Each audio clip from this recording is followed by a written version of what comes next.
Head northwest. Hey, what's up, YouTube? Dax the Dasher here. Hey, I just wanted to get a couple things off my chest while I'm kind of starting to put some of these videos together. I know on Sundays I'm really wanting to do a recap video of kind of like what I learned for the week, how it all panned out, the hours that I picked, and then I get like a little breakdown of dashing hours and active hours.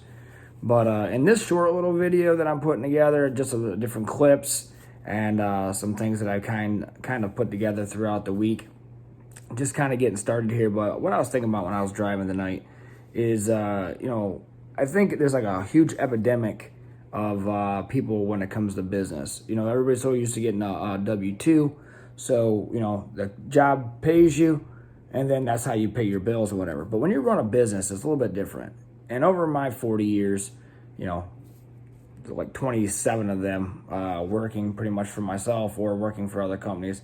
I did work for a huge corporation for 20 years, but also always had side gigs, side hustle, always doing some kind of either a big boat detailing company or a car detailing, lawn care. I mean, the list goes on and on.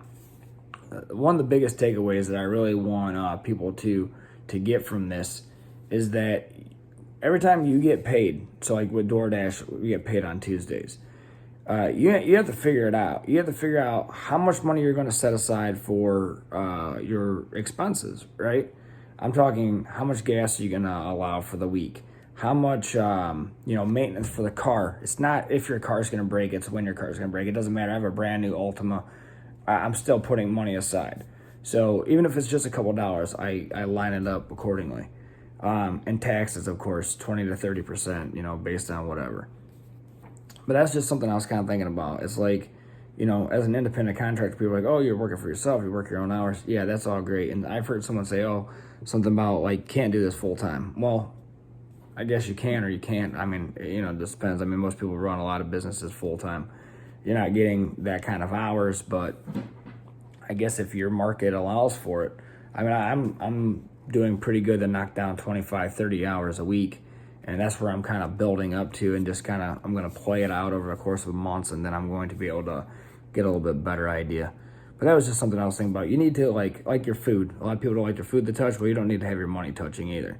So you need to have money set aside for this, money set aside for that. And then at the end, you should always pay yourself first. So get yours first and then divvy out the rest. Hey, what's up, guys? Thanks for sticking around with me. I got a little bit of time here. Just like any business, big or small, you have you got to roll with the good and the bad, right? So I've been doing a really good job of making sure that I'm not super rushed. Hold on a second. 417 South Ramp. Not super rushed when I'm making decisions when these orders pop up. So last night I had a really good dinner rush. So I figured, okay, well, I'm going to get out here for a lunch rush today. I do like 10:30 or 11 to 2:30. And then I try to do the 7 to 9, 9:30, somewhere in there. So first order of the day pops up. It's like a really nice order. Kind of a stacked order, but you have enough time where you can drop one off and then the other. Pays $14 even. 7.5 miles. I'm like, oh, that's gonna be pretty sweet, because I'm right there by the location. Swang over to Chili's, picked it up, dropped it off. Go in, I called Checkers because they're always known to be slow. And I'm like, hey, this is the person's name. And she's like, yeah, the order's ready. So I grabbed the order. Use the right lane to take the Florida 417 South Ramp.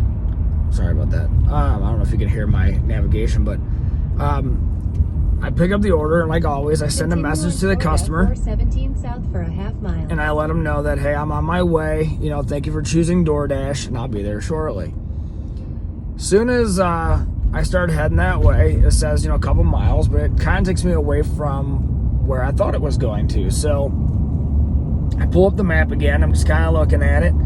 So I get over to the address, and this address is nowhere to be found on this street. In a quarter mile, merge onto Florida 417 Pole South. GPS is killing me today.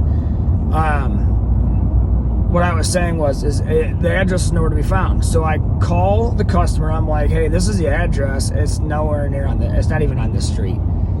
She's like, oh, I'm over at UCF, University of Central Florida. I'm like, okay. So quick thinking, I'm like, text me the address of where you're Continue at, on Florida, and I will. 417 pull south for 1.5 I'll get to you as miles. soon as possible. So what I did was I called tech support, let them know, hey, this is nowhere near where it says it's going to be. So I just want to let you know that, this order's going to be late. So they took care of that real quick. Got a hold of the customer. She was understanding. Actually ended up giving me a couple extra dollars for a tip, which was nice of her. She didn't have to do that. It wasn't her fault. But anyways, long story ever so short is, no matter how much you plan, things always pop up. So, just be prepared to do your best and always have a game plan and just work through it. You're going to have the highs and lows. All right, well, I was going to go ahead and add this into another video, but I was just thinking that and wanted to get it out there. In a half mile, keep left at... Just a little side note, just because restaurants are usually busy, always got to respect the hustle. Ain't nothing wrong with walking across the parking lot. Everybody wants to park right in front.